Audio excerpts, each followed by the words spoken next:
ngoten kemudian lho. Yo, mosok guyon iki yo ora ento nek mboke terus ketoke diancap ngono iku. Mbok. Kuwatirku nek etok-etoke ora-ora terus suwe-suwe yo ngono. Oh, mboten no. Tapi teng tresno kuwi Witing tresno jalaran saka kulino, kan jarang kulino kula Bu. Masa? Nggih. Nah niki. Nggih, pokoke niki nggih kula pun anu Bu Dora. Ibu Edora, budeku. Sembah nuwun nggih, Bu. Nggih nek teng mriki no Mbah Sikir iki nyetali kaset teh. Nggak nyetel iki kaset pripun? Tuku teng pasar niku. Heeh. Aku lho nonton awakmu lho. Dat pas teng pundi? Kembenmu kuning to. Nggih. Lho kok ngerti kemben iki? Kok malah sing didelok kemben lho. Lho, tanah pastrene iki tekoki yo kuwi lho. Oh, dadi ning tari gambyong iki pokoke lah kuwi lho. Oh, Pimbiyen didik aku. Oh, dadi iki aku yo mensyukuri. Nggih. Dek iya asli saking mriki. Tenan. Biyen ki mbok ora dikabari putih nusul le. Leres, nggih. Tur menika anu kok Bu suwantene jenengan niku kathah sing gandrungi kok. Alah ora sang rembug swara tak bacok pindho ya. Kok panggah kleru aku ngene iki suwe tak ketaman men lho putih.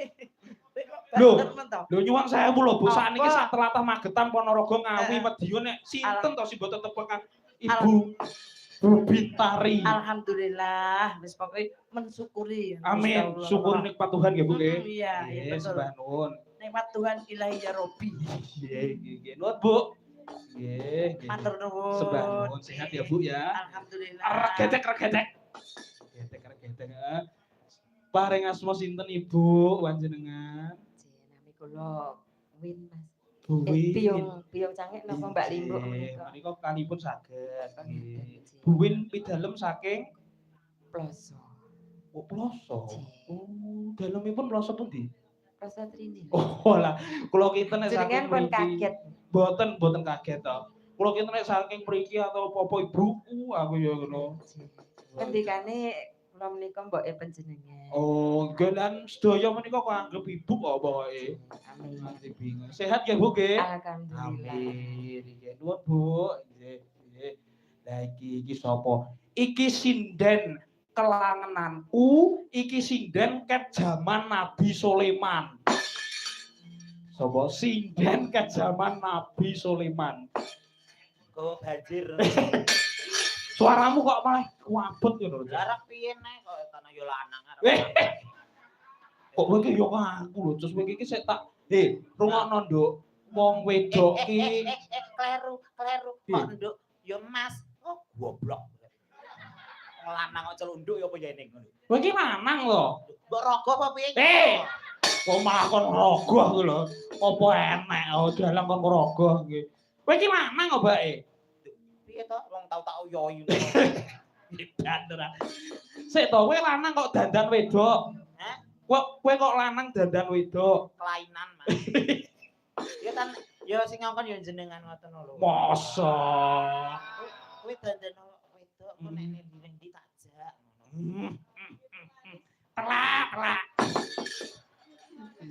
Menika nyuwun sewu nderek tepang Gladi Waduh panjenengan paring asma sinten? Nggih, kula Kairul lumayan cedak.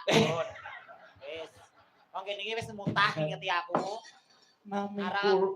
Nami kula Ica Loradora. Ngomong. Yo ampun. Nggih nderek pitepangan. Nggih. Iya canggih Pak Limbuk. Nggih Dedek paring asma Mbak Inces Ica Lorado. Bakno suaraku sing entek, tak kira mikir sing mati. Bake suaraku. Wong edan ora. Mbak Inces Ica Loradora. Inces Ica Loradora Inci.